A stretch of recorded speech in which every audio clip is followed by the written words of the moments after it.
La sesión del día de hoy se va a tratar de código limpio en buena medida. Algunas partes no están contempladas en ese libro, pero la mayor parte sí, ¿no? El libro empieza, por cierto, haciendo esa pregunta: ¿qué es código limpio? ¿No? Para ustedes, ¿qué es código limpio? Para ustedes, ¿qué significa esa palabra, o esa frase? Código legible, fácil de entender, que no tiene cosas innecesarias. Ándale. Esa es una buena definición. ¿Alguien más? Creo que hubo un tiempo donde Richard Stallman decía que el código limpio en realidad se veía cuando tenías un programa y sin documentarlo sabías qué es lo que hacía. Ah, ok. O sea, cuando podías entender el código sin tener que leer los comentarios. Ujú. ¿Alguien más? Así intuitivamente para ustedes, como ya son programadores, ya llevan tiempo haciéndolo. Un código que no sea espagueti, dice Luis Mario en el chat. Ajá, código óptimo y que no esté enredado. Ajá, en efecto, muy bien, sí. Es curioso, pero todos los programadores tenemos como la misma idea de qué es código limpio, a pesar de los pesares, a pesar de las diferencias o de los lenguajes que usemos o de nuestra expertise en programación y demás, todos tenemos una buena idea de qué es código limpio. Es también en buena medida una de estas ideas de trasfondo que tenemos como de background, que siempre están ahí, como este sentido estético que mencioné hace algunas clases, ¿no? Por supuesto, Martin se fue a preguntarle a sus cuates, ¿no? Y tiene muchos cuates, y tiene muchos cuates muy buenos, muy famosos, ¿no? Este, por ejemplo, Jarn Strustrup, el creador de C++, ¿no? Dice que el código limpio tiene que ser elegante y eficiente, ¿no? Eso dice. Grady Bush, el fundador de la metodología de diseño, programación orientada a objetos, ¿no? Nada más y nada menos. Dice, código limpio tiene que ser simple, tiene que ser directo, tiene que ser legible cuando uno lo aborda, ¿no? Este, eh, Dave Thomas es nada más es el fundador de Pragmatic Programmers, bueno, y tiene una serie de libros, por supuesto, aparte, ¿no? Este, Él dice que tiene que ser legible, ¿no? El código limpio es legible, punto. Esa es la única característica que le atribuye al código. Por supuesto, legible y que sea comprensible, ¿no? No nada más que lo puedas leer, sino que entiendas qué está haciendo. Este, Michael Fetters dice que hecho con cuidado, tiene que ser software hecho con cuidado, ¿no? O sea, que uno tiene que cuidar lo que está haciendo, que tiene que ser hecho por alguien que tiene cuidado de lo que hace, como cuando hablábamos de software craftsmanship, ¿no? De la artesanía, el software como producto artesanal. Este, el cuidado está en los detalles, ¿no? ¿Quién más? Ron Jeffries. Ron Jeffries es pues, el fundador de las metodologías ágiles y de Extreme Programming, ¿no? Él dice que el código no debe tener duplicidades, no debe repetirse el código, debe ser breve, expresivo y simple, ¿no? O sea, no tener cosas superfluas por ahí. Este, Bien, luego, ah, me faltó Ward Cunningham. Ward Cunningham es el creador de los wikis, ¿no? Fue el que hizo el primer wiki, fue él. Entonces, tiene que ser predecible el código. O sea, debe de comportarse de manera que sea predecible. Es más o menos como lo que hablamos cuando hablamos de programación por contrato, ¿no? Yo no puedo predecir cómo van a usar mi software, pero sí puedo predecir cómo se va a comportar mi software cuando lo haga, ¿no? Cuando lo entregue, digamos. Uno nunca puede saber lo que al usuario se le puede ocurrir de descabellado, ya sea el usuario final o el usuario programador que va a utilizar lo que uno hizo, pero uno tiene que poder hacer que su software se comporte de manera que uno decide, ¿no? Entonces, bueno, esos son, digamos, como se darán cuenta, mucho de lo que dijeron ellos es lo que justo me dijeron ustedes en el chat y de viva voz, ¿no? En efecto, tenemos todos la misma idea de que es código limpio, ¿no? Este, y por cierto que hay como principios de elaboración en el proceso de elaboración del software que son aplicables a muchos, ¿cómo se llama? Muchos procesos en general, ¿no? Y de hecho, se aplican en general en muchas industrias. En particular, son aplicables en el software, ¿no? Seiri es, los japoneses, por supuesto, como suele suceder, establecieron 5 pasos, ¿no? Cinco elementos que hay que considerar en el proceso de elaboración de algo para que tenga calidad el algo, ¿no? Este, pues bueno, en particular el código limpio es código de calidad. La primera característica o la primera cualidad que debería de, o la primera acción que uno debería de tener, de tomar sobre el producto o en el proceso de elaboración es seleccionar, deshacerse de lo innecesario. Clasificar, discriminar lo necesario de lo innecesario, deshacerse de eso último, por supuesto. Es indispensable para tener código limpio, no tener código inútil, ¿verdad? Alrededor. Las rutinas que ya no se usaron, los fragmentos que terminaron siendo reemplazados por algo mejor o que ya no son necesarios, hay que quitarlos de ahí. No deben estar ahí. Si te preocupa borrarlos porque hay trabajo invertido en ellos y podrían servir en algún momento, pues usa software para control de versiones y bórralos, ¿no? O sea, presérvalos en algún lugar que no sea el de producción actual, ¿no? Quítalo. Mientras más quites, mejor, ¿no?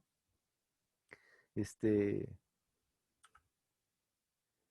Seiton es el siguiente principio, digamos, y consiste en organizar, ¿no? En clasificar, ordenar las cosas de tal forma que nada estorbe a nada, ¿no? Que nada te impida, permitir que las cosas fluyan naturalmente, ¿no? Que cuando lees el código no tengas que andar saltando de aquí para allá, porque las rutinas están acomodadas de una manera rara en el archivo, ¿no? Este, ya que tienes puras cosas útiles en el código, porque en la etapa previa te dedicaste a dejar solo lo útil, hay que organizar lo que quedó para que sea claro el código, ¿no? Reacomodar las cosas relacionadas cerca, para que sea evidente la cohesión del módulo, ¿no?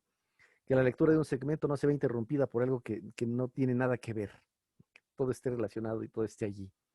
Que no tengas, como decía yo hace ratito, que tengas que andar saltando a partes del archivo lejanas porque ya no te acuerdas que cosas como esa, ¿no? Que eso no pase. Este, Eso es organizar. Luego, limpiar, ¿no? Este, realmente es comprometerse a no ensuciar el principio, ¿no? Eh, a no romper el diseño, el código, a no desbaratar el código bueno que está hecho ahí. No permitir que haya partes desorganizadas o mal hechas. No hay que dejar que lo que hicimos ayer también hoy se eche a perder por las prisas, por ejemplo, ¿no? Es típico eso. Si has estado semanas haciendo este software, este programa, está bien hechecito, has invertido mucho tiempo y esfuerzo en él, pero ya hay que entregarlo para pasado mañana y tienes muy poco tiempo para hacer lo que resta, entonces empiezas a hacer cochinadas y empiezas a ponerle en la torre a las cosas. Híjole, o sea, a veces es inevitable, pero hay que, en la medida de lo posible, planear para que eso no pase, ¿no? No ensucies el código limpio, no hagas rutinas poco cuidadas como un parche para que funcionen las cosas, aunque no se vean tan bien. No. Luego de cada sesión de programación hay que limpiar el código y reorganizar otra vez para que quede todo lo mejor posible para la siguiente vez que uno retome, ¿no? Es un principio así como, es un buen consejo, digamos, ¿no?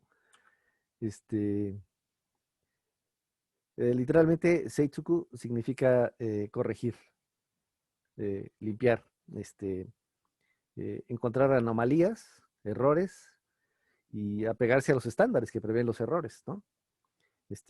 Corregir lo que uno vea mal en cuanto te topas con ello. Puede ser que ni siquiera sea tu código, pero estás colaborando con alguien y tienes que editar el código o retomar el código que alguien más hizo. Si ves que es una cochinada, corrígelo, déjalo bien, ¿no? Este, Depura cada parte lo más rápido posible antes de que te olvides qué debe de hacer. No dejes errores latentes por ahí para mañana o al ratito lo veo. Si puedes de una vez, mejor de una vez, porque se te va a ir la idea, ya no te vas a acordar de cuál era el error que habías visto, ¿no? O de cuál era el detalle que había que cuidar en ese cacho. Es frecuente, digamos, que uno haga eso, en particular también por las prisas, ¿no? Este, Luego, pues por supuesto, Shitsuke, ¿no? No relajar las normas. Ya establecimos unos criterios y unos estándares, hay que aplicarlos todo el tiempo, hay que tener disciplina, autocontrol, no dejar no aflojar el paso, no relajarse por cansancio o por flojera en el apego a los principios previos que uno estableció, ¿no? Ser disciplinado, mantener el esfuerzo permanente a lo largo del desarrollo del proyecto todo el tiempo, no aflojar las normas, porque conforme se acerca el plazo y aumenta el cansancio y aumenta la prisa, ¿no? No, las cosas siempre deben hacerse de la misma manera para garantizar que durante todo el proceso se mantuvo la calidad y no se perdió en ningún momento, ¿no? El control de lo que se estaba haciendo. ¿Hasta aquí alguna pregunta?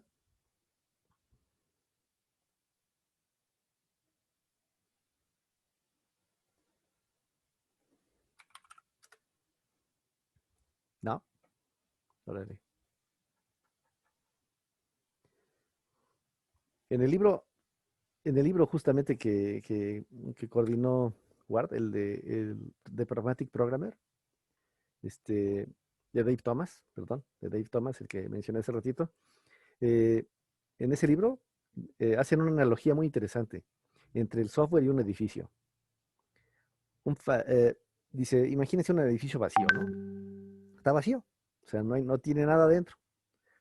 Este, Tú pasas todos los días por ahí a lo mejor, ¿no? Y lo ves y está vacío. En algún momento, ya tiene un vidrio roto, ¿no? Sí. Después de eso, después de ese evento que acabas de apreciar, digamos, el proceso de deterioro se acelera increíblemente, ¿no? O sea, posee una ventana rota, luego de un tiempo ya hay más ventanas rotas, luego aparece graffiti, luego las personas se ensucian el interior y hay roturas en la fachada y luego el deterioro es tan grande que el edificio hay que demolerlo, ¿no? Una ventana rota, una ventana rota lleva a pensarle a las demás personas que el edificio ya no importa, ¿no? Es un síntoma de abandono que conlleva un abandono psicológico de esa cosa y entonces acabas pues, menospreciándolo y tirándolo a la basura porque se deterioró un poquito y nunca, digamos, nunca recibió la atención o el cuidado de ser reparado, ¿no? Cuando vemos un fragmento de código mal cuidado, cuando vemos un cacho de código que dice uno, esto está feo, esto está chafa, ¿no?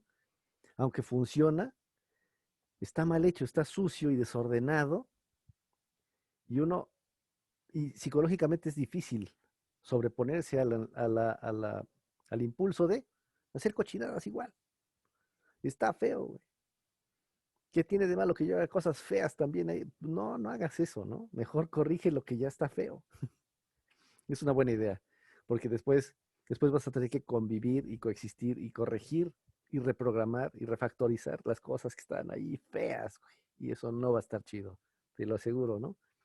Entonces es mejor, digamos, en la medida de lo posible, a veces nunca se puede, pero cuando se puede, ¿no? Hay que reordenar las cosas, ¿no? Cuando vemos un fragmento de código mal cuidado, es mejor, no decir, pues ya qué, no, más bien corregirlo y dejarlo lo mejor posible, ¿no? Garantizando que se preserve la funcionalidad, pero que el código también quede más legible, ¿no? Este, Típico también, mal documentado, ¿no? Hay un cacho de código que está mal documentado, ya te diste cuenta de que está mal documentado, que ese parámetro que dice ahí que hace tal cosa, no hace tal cosa, hace otra. Pero ahorita no tienes tiempo de corregir la documentación. No, sí, ponle una nota, aunque sea, de que eso está mal, ¿no? Porque cuando luego el mes que entra vuelvas a tomar ese cacho de código, vas a usarlo mal, porque no está bien documentado, ¿no? Entonces, bueno, es una buena idea eso de no descuidar las cosas. Y tiene un poco que ver con ¿no? Este, no le vayan a decir a nadie, pero yo fui Boy Scout y entonces nos decían eso todo el tiempo, ¿no? A veces teníamos que pedir permiso a alguien para acampar en algún lugar y lo que nos decía es, siempre tienen que dejar el sitio mejor que como lo encontraron, no igual, mejor que como lo encontraron, ¿no? Entonces, pues, además de limpiar y eso, hacíamos cosas así como sembrar arbolitos o cosas así para que se viera mejor de como lo habíamos encontrado nosotros, ¿no? Entonces, si puedes mejorar algo en el código que estás tomando, hazlo, ¿no? En la medida de lo posible. Por, no sé, piensa en ti mismo en el futuro o en otros programadores en el futuro y que vean eso que está ahí. Si puedes dejarlo mejor, mejor, ¿no? Es una buena inversión para ti o para alguien más en el futuro, ¿no? Y va a hablar bien de ti además el código que hagas. siguiendo ese principio. Entonces, ahora sí, ¿cuáles son los elementos del código limpio, ¿no?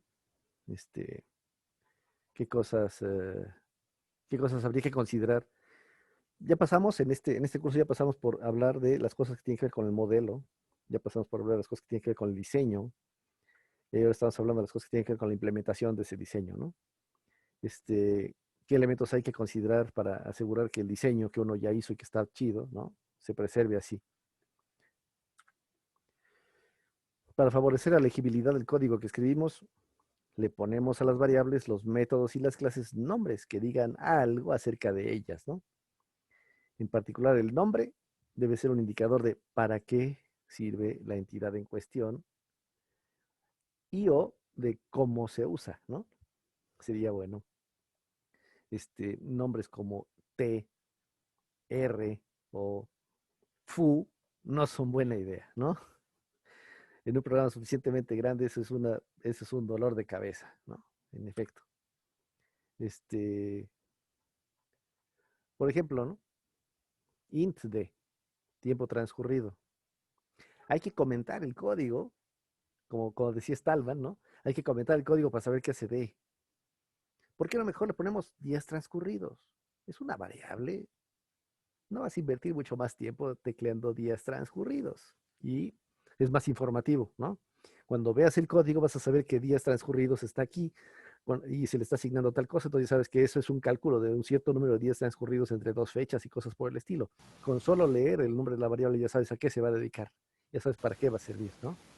Entonces es una buena inversión de tiempo ponerle un nombre informativo, ¿no? ¿Alguien va a decir algo? Sí, una pregunta. Es que luego poner nombres de variables tan largos afecta más adelante en el código para hacer llamadas de métodos o de funciones Mm. y hace que las líneas se vuelvan demasiado grandes y al final también hace que sea poco legible. Sí, pues le mides el agua a los camotes, ¿no? Así días transcurridos a lo mejor no lo usas como parámetro nunca, ¿no? Puede ser. Si no, pues días trans o transcurridos o días nada más. Pero a lo mejor ya con eso basta. Tú vele midiendo, pues, ¿no? Tampoco tiene que ser una cosa tan larga. Pero sí que sea informativo, ¿no? Ese es el chiste. Que no solo tú, que cualquiera que lea ese código diga, ya sepa qué sirve esa variable, ¿no? Este, y bueno, digo, siempre a lo mejor no es mala idea considerar un nombre a lo mejor no tan corto, y cuando llames al método, pues ponerle coma y romper la línea y poner los parámetros acomodados bien para que se vea bien y de todas maneras preserva cierta legibilidad. Claro, un nivel de legibilidad menor, pero eso contra el que se pueda saber para qué sirve la variable, a lo mejor vale la pena, ¿no? Siempre hay un trade-off en todo, entonces hay que ver cuál es el trade-off adecuado, ¿no? En cada caso. Y puede haber cosas peores, ¿no? Puede haber cosas como desinformar, digamos, en el código. No desinformar con los nombres de las variables es importante. En el ejemplo, la variable L, ¿no? La letra del alfabeto L, se parece mucho al número 1. Así que uno no sabe a primera vista cuál es el valor que se le está asignando a la variable A. En general hay que evitar el uso de nombres cuyo significado intrínseco o uso común hará que se entienda como algo diferente, ¿no? De lo que en realidad significa en el programa. Este, no usar una variable llamada perro para referirse a un gato, pues, ¿no? Este, o sea, esta parece un cero, ¿no? Si lees rápido el código, a lo mejor, o como yo que tengo problemas ahorita con mi pantalla porque tengo letra demasiado pequeña, ¿no? Este, pues si lees, pasas rápido por el código o no ves muy bien el código, pues igual y crees que eso es un uno, ¿no? O un cero y no, realmente es una O o una L, ¿no? Entonces, pues no usar cosas que se puedan confundir con otras, ¿no? Es una buena idea en general. Y nombres que se puedan leer, ¿no? Usar nombres pronunciables porque me cae, va a llegar el momento en que alguien más trate de entender tu programa o bien alguien a quien tratarás de explicárselo y será conveniente que puedas referirte a las variables con palabras que puedas pronunciar cuando le estés platicando a esa persona de tu código, ¿no? Este, hay que procurar que dos identificadores cualesquiera difieran en al menos dos caracteres y al menos uno de ellos en un extremo, por ejemplo, ¿no? Para que sean distinguibles fácilmente. Este, Imagínense, digamos, platicando con alguien y diciéndole, es que en la variable estoy guardando el valor de... ¿Qué, güey? Pues, chale, ¿no? Es mucho más fácil decir, en la variable factor de conversión estoy guardando no sé qué, ¿no?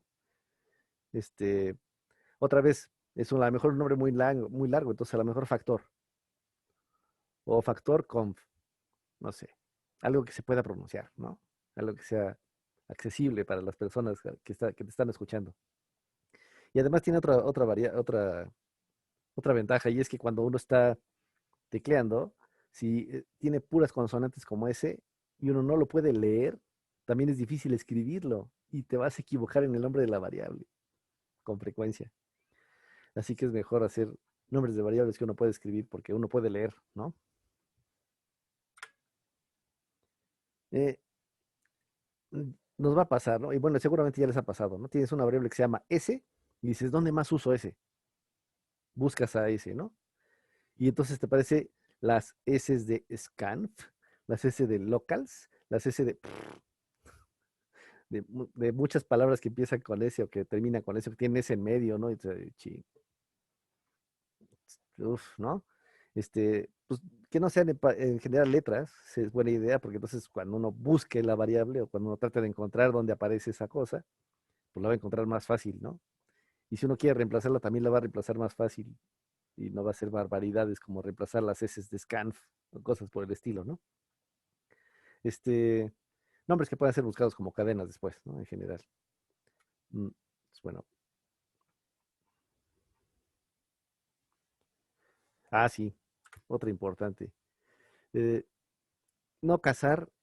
eh, bueno, de hecho tiene un nombre, esto se llama a veces notación húngara, ¿no? Cuando de alguna manera el identificador de la variable hace referencia al tipo de dato que la variable almacena o al tipo de datos que se refiere la variable, no es buena idea, porque después cuando cambies el código, ¿no? Se va a quedar como raro eso. Seguramente les ha pasado o nos ha pasado muchas veces, muchas veces en efecto, que uno está usando una variable, por ejemplo esa, ¿no? Un random int, pero después te das cuenta que realmente lo que más te conviene es usar un float o usar un double, ¿no? Y entonces cambias el tipo.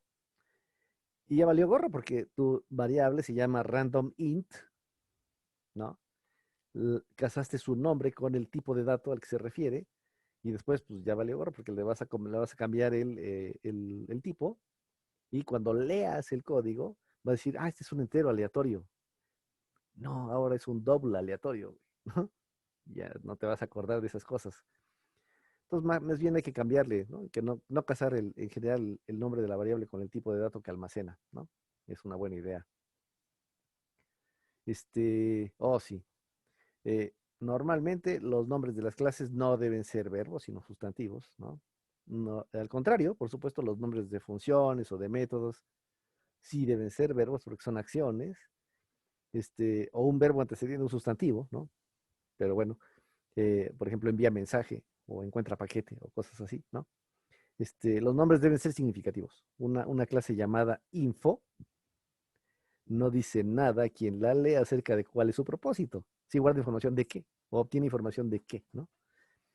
Un método, una función que verifica el estado de algo y regresa un booleano, aunque sea solo semánticamente como en C, por ejemplo, debería tener un nombre que parezca pregunta, por ejemplo, ¿no? ¿Es vacío? ¿Es solución? ¿Encontró cadena? Cosas como esa, ¿no? Que sea informativo lo que estás leyendo.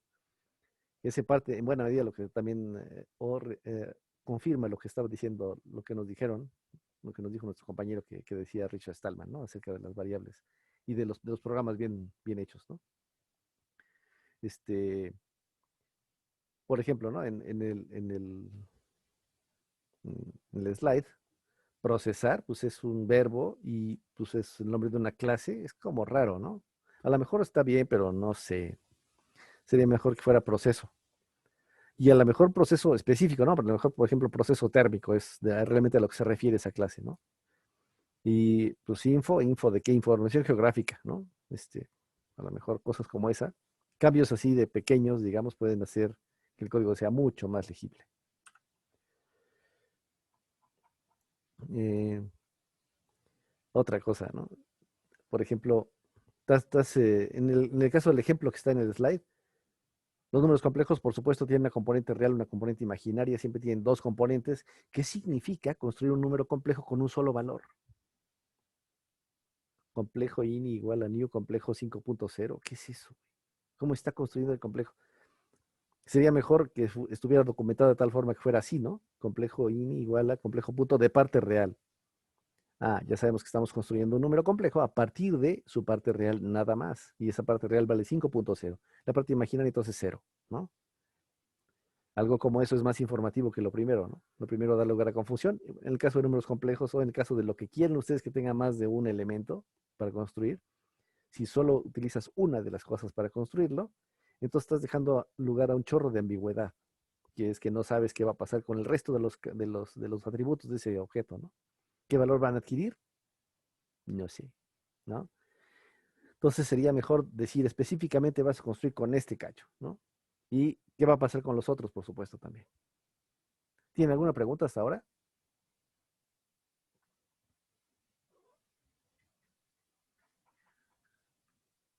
No, profe, de mi parte no. Pues, cámara.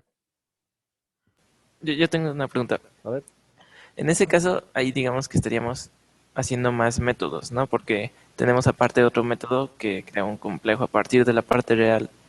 Este, y así pasa a veces, ¿no? Que tenemos que crear más métodos, pero que solo usaremos una vez en el código.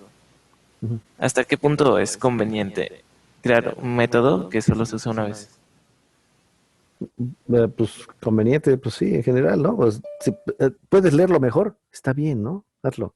Solo se va a usar una vez, no leas, el código compilado no me va a estorbar, güey, ¿no? O sea, ¿qué importa? ¿No? Siempre es un buen trade-off. Este, casi siempre es mejor pagar un precio porque algo sea legible a no hacerlo, ¿no? Casi siempre. Entonces está bien, es un buen precio en general, ¿no? Va. Este, ser consistentes, set distancia. Ah, establece una distancia.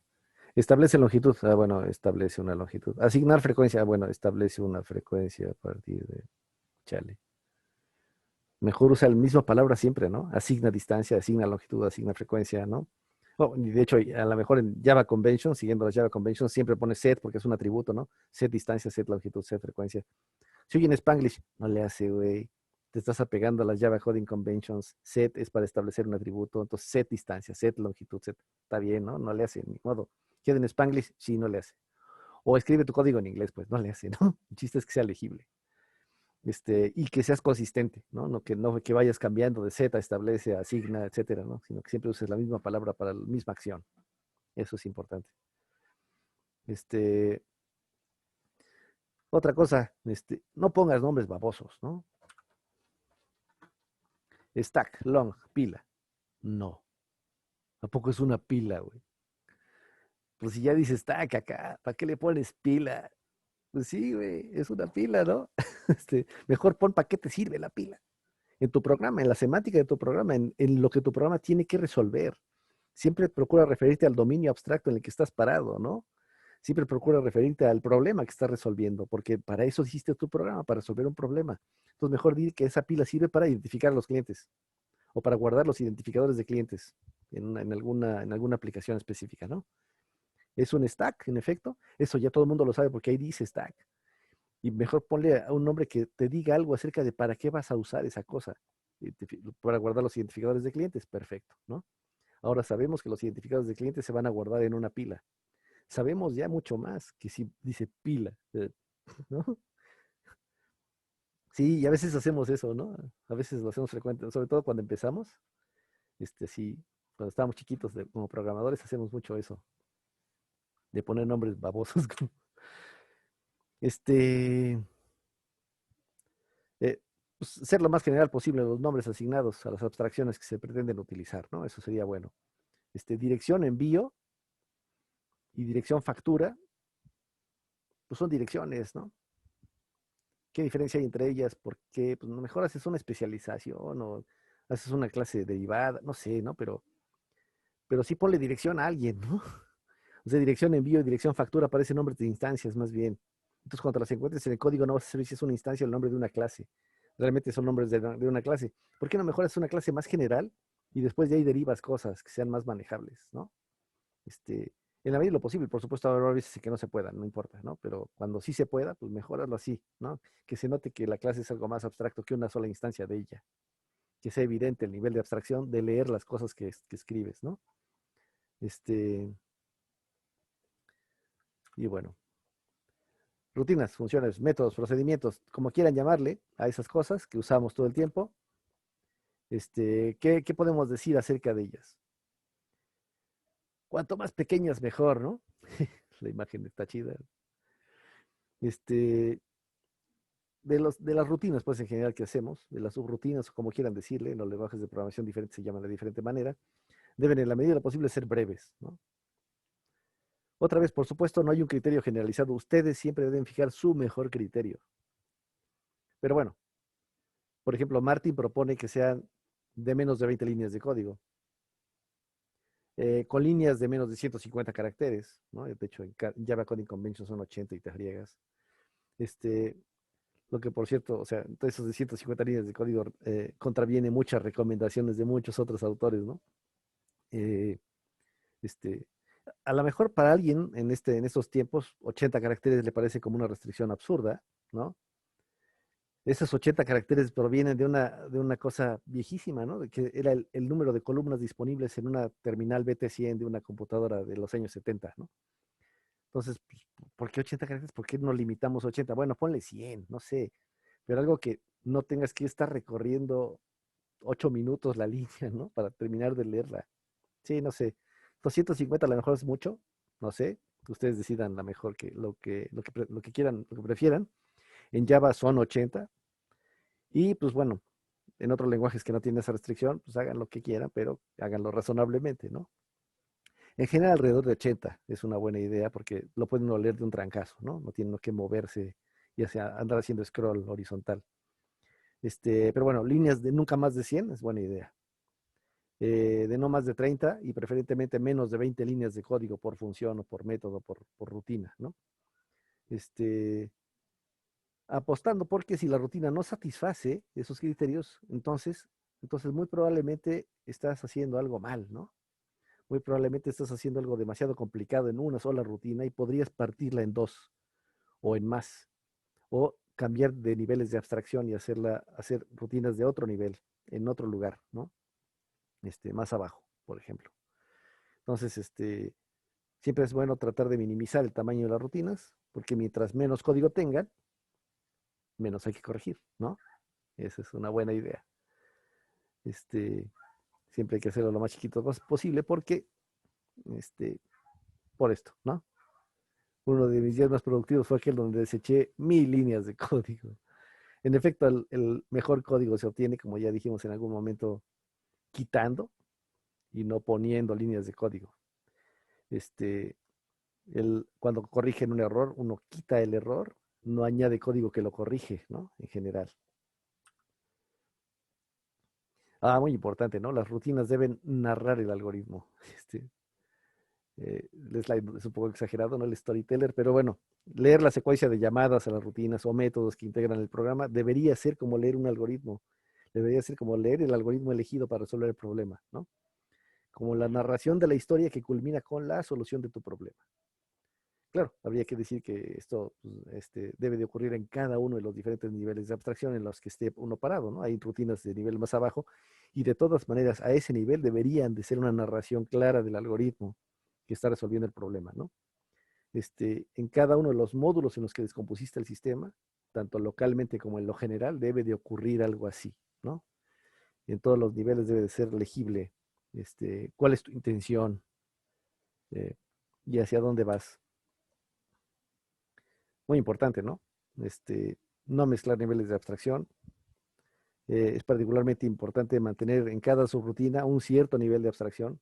No es aceptable, por ejemplo, leer un objeto de un TDA persona, digamos, un tipo de abstracto persona, haciendo una llamada a un método que lo hace y luego poner el código que verifica si un cierto tipo de campo está en mayúsculas, ¿no? No, eso es de un nivel de abstracción menor, hay que ponerlo en otro lugar, ¿no? Por supuesto, lo ya que ya mencionamos anteriormente, ¿no? Cada método o rutina debe hacer una única cosa y debe hacerla completa de acuerdo con el nivel de abstracción. Y bien, además, o sea, debemos probarlo. Así que cada cosa debe tener un único trabajo por hacer y debe estarse moviendo en un único nivel de abstracción. Si eso no ocurre, hay que partirlos, ¿no? Y hacerlos más simples. ¿Alguna pregunta?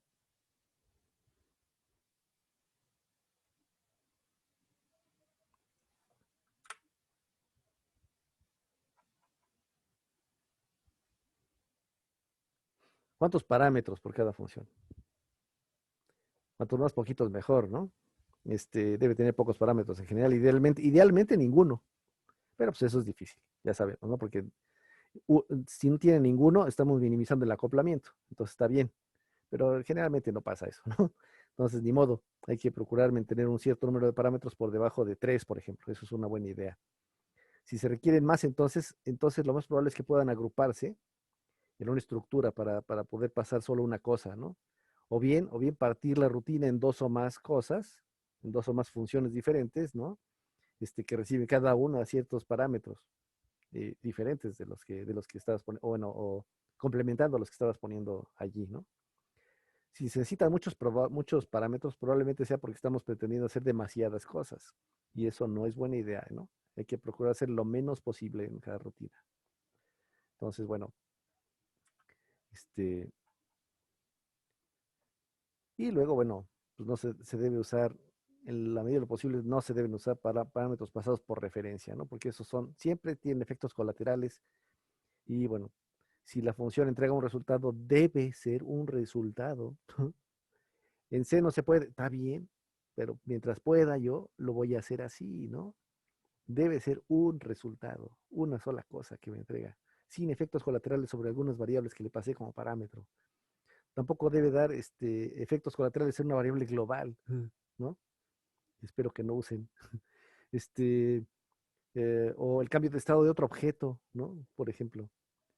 Por supuesto, pues es importante no usar lo que se conoce como argumentos de bandera, que ya habíamos mencionado, como, ¿no?, estos argumentos que regulan el comportamiento de la función, y hacen que la rutina se comporte de manera completamente diferente dependiendo del valor de ese flag, ¿no? Entonces, no, eso es mejor no hacerlo. Ya habíamos hablado de eso respecto al acoplamiento, ¿no? Cada rutina debe tener un único punto de entrada y un único punto de salida. Un único punto de entrada, pues es evidente, y un único punto de salida en la medida de lo posible, ¿no? O sea, no tener returns, en la medida de lo posible, claro. No tener returns en medio por ahí desperdigados a los onzo que uno luego ni ve cuando lo está leyendo. En la medida de lo posible. A veces es más práctico no hacerlo, yo sé, pero en la medida de lo posible solo un return, ¿no? O dos que estén cerca, ¿no? Cosas por el estilo, que sea más legible, pues. Este, eh, mm, los comentarios también forman parte importante del código, ¿verdad? Uno documenta el código gracias a ellos. Así que sería bueno ver qué es bueno comentar y qué es bueno no hacer, ¿no? Al respecto.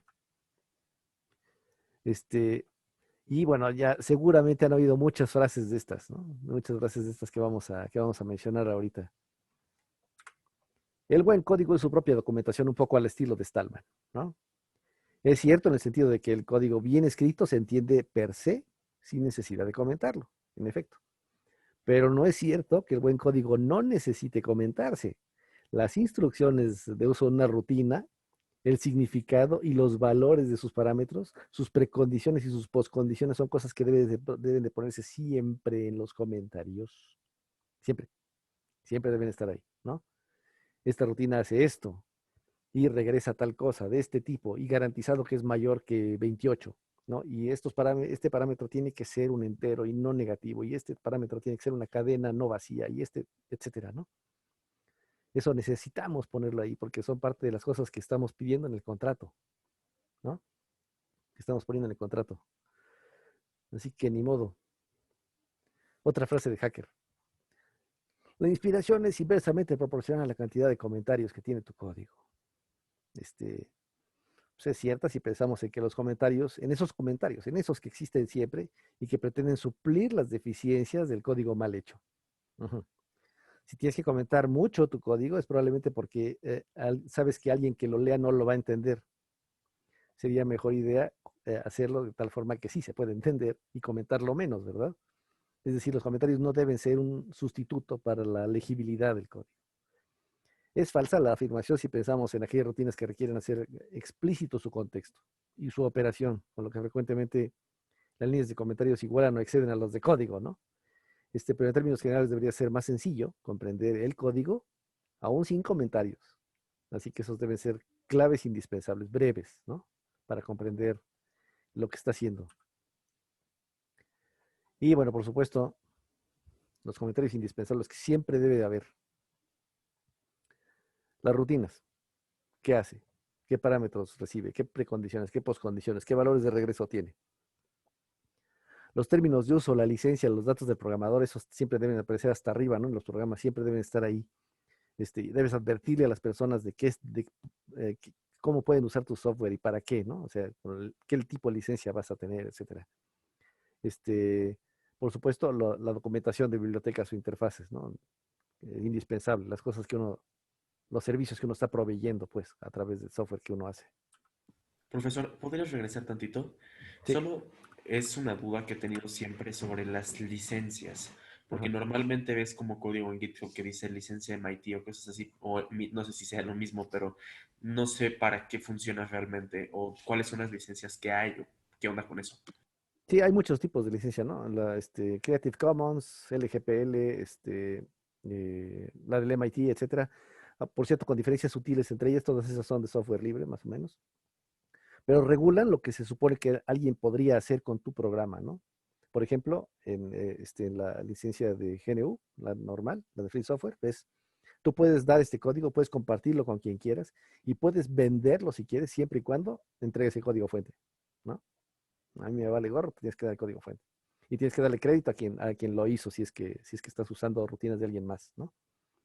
Entonces, cosas como esa regulan el comportamiento del programador ante el código, ¿no? Entonces, siempre es útil Y, apegarse a y para alguna. ponérsela a tu código tienes que hacer algún tipo de trámite o solo es como toma la licencia y ya. En general, no. En general, no tienes que. Por supuesto, pues, si ya vas a hacer código para una empresa y cosas así, vas a necesitar de un soporte legal para esas cosas.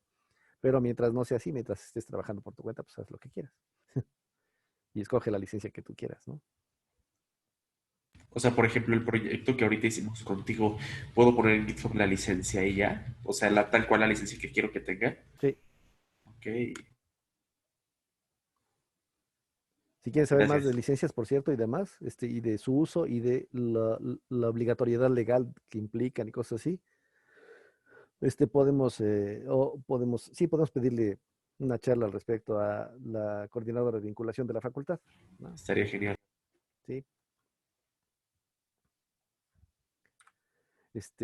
Comentarios buenos. O sea, los anteriores eran los indispensables, estos son los buenos, ¿no?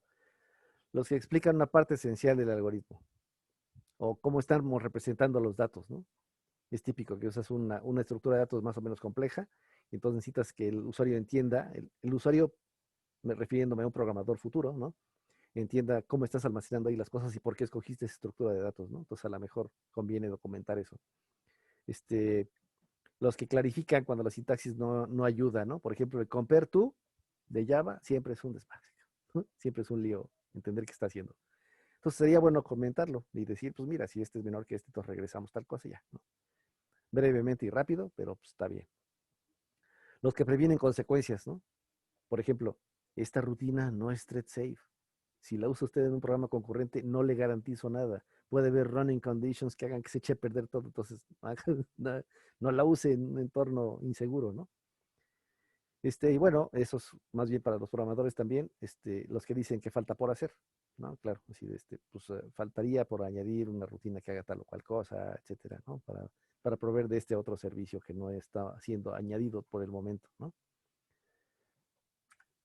Comentarios malos, pues los que se ponen a cerrar una llave en C, por ejemplo, ¿no? Sí, este, end while. No, ya sé que es para cerrar el while, cara. No pongas eso, ¿no? Los de autojustificación, es típico, ¿no? Bueno, cuando uno empieza, es típico así de, esto no jaló, no entiendo por qué, solo sé que cuando pones en la variable R un valor que es mayor que 8, la variable A se echa a perder. Y entonces pones así de, entonces voy a sumarle 3 a esta para que eso no pase, ¿no? A veces uno hacía cosas así cuando estaba chavito, ¿no? Este, los redundantes, ¿no? Como el de, o sea, si uno pone stack, no sé qué, es una pila, no, ¿a poco?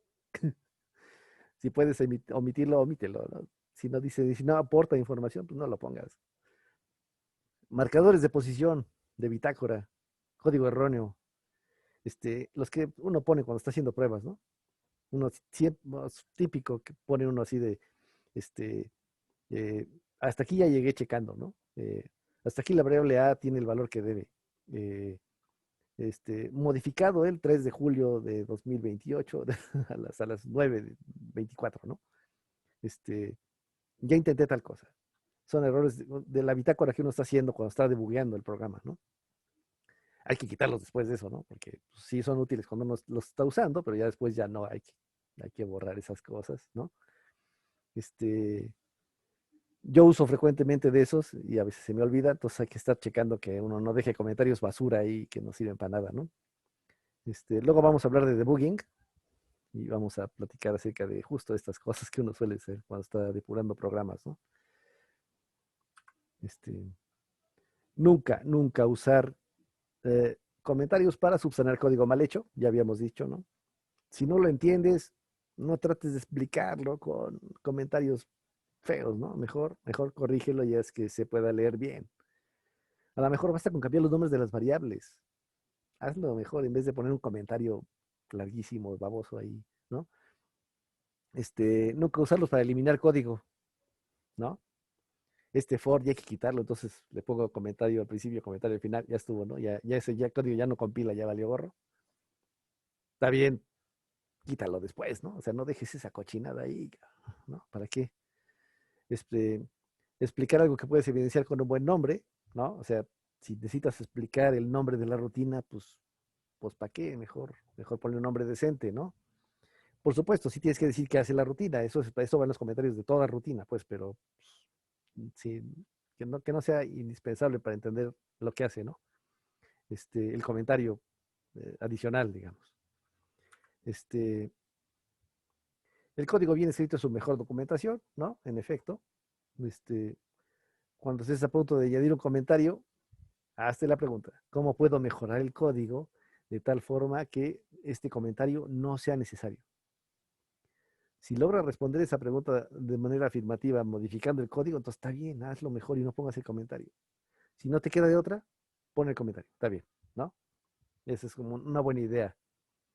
Es un buen criterio para seguir en estos casos.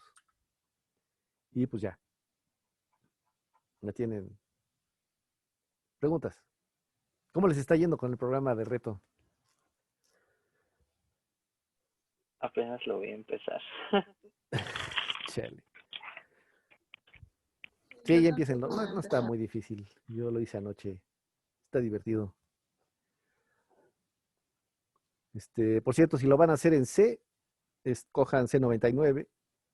Bueno, es que ayer que entré a subir el mío, mi solución, me di cuenta de que C por sí solo está deprecated, ¿no? Así de, "Ay, ya me quitaron. Con Java está bien, ok. Entonces háganlo con Java. Está muy bien. Sí, habíamos dicho que íbamos a ser flexibles con los primeros, entonces sí les dijo que Java en Java, está bien, ¿no? Para que no tenga que, lo que sí es que van a ver, se va a tardar, bueno, se va a tardar más. De hecho, cuando en la plataforma, cuando van a subir su programa, si le pican arriba a la derecha, el lenguaje en el que está, les dice los límites de tiempo y se van a dar cuenta, ¿no? Los límites de tiempo para Java, para R, para Python, no, para Python, sí, para Python, para Python no es tan alto, pero sí es un poquito más alto. Para Haskell, ¿no? Son intervalotes de tiempo, ¿no?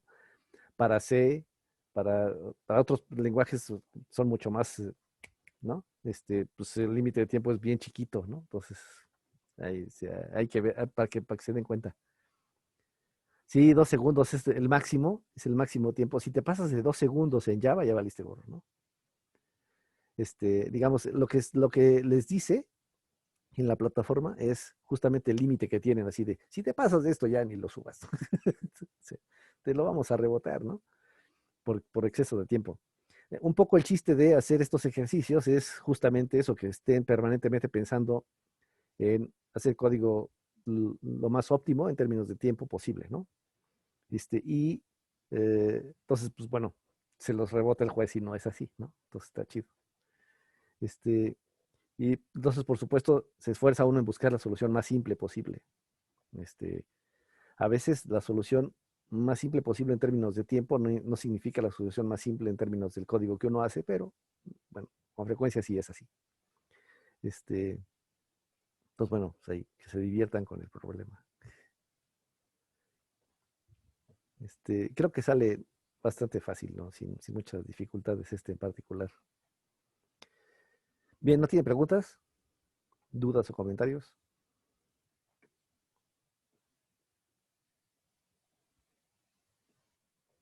Ya verá. Entonces, pues nos vemos el lunes, ¿no? Eh, ya saben, estamos en el chat. Si necesitan cualquier cosa, no necesariamente académica, pueden echarnos un grito a través del chat, ¿no? Pues, que descansen, que tengan un bonito fin de semana. Ahí se ven. Gracias, profe. Hasta Bonito fin. luego.